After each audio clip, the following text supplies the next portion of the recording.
Now, the last type of bond I'm going to talk about is known as the metallic bond, which I think I know a little bit about because I was the lead singer of a metallic band in high school. But I'll talk about that in future videos.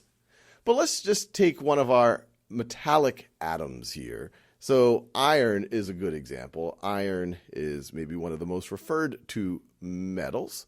And so let's say we have a bunch of iron atoms. So Fe, Fe, Fe, Fe. Hope you can read that. These are all iron atoms. And if they're just atoms by themselves, they're going to be neutral.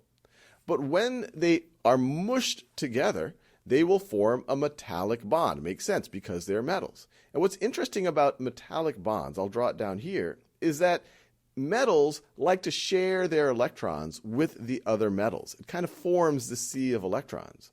So what it can look like is each of the irons lose an electron. I'll draw it a little bit bigger. So let's say this is Fe plus. So it has a positive charge.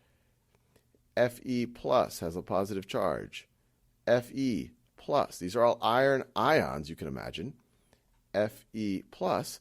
And we're imagining that they have this positive charge because they've all contributed an electron to this sea of electrons. So you have an electron here, which has a negative charge. And electrons are not this big, but this is just so that you can see it. The electron here that has a negative charge. And so you can imagine these positive ions are attracted to the sea of negativity, the sea of negative electrons. Another way to think about it is that metals, when they bond in metallic bonds, they will have overlapping valence electrons. And those valence electrons are not fixed to just one of the atoms. They can move around. And this is what gives metals many of the characteristics we associate with metals. It conducts electricity because these electrons can move around quite easily.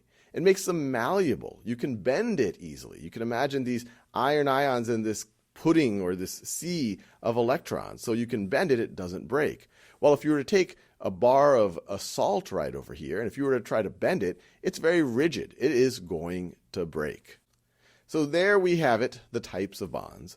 And it's important to realize that you can view it as something of a spectrum. At one end, you have things like ionic bonds, where one character swipes an electron from another character and says, hey, but now we're attracted to each other.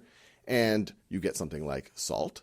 Or you have covalent bonds, where we outright share electrons. And then you have things in between covalent bonds and ionic bonds, where the sharing is not so equal, and you get polar covalent bonds. And then another form, I guess you could say, of extreme sharing is the metallic bonds, where you just have this communal sea of electrons.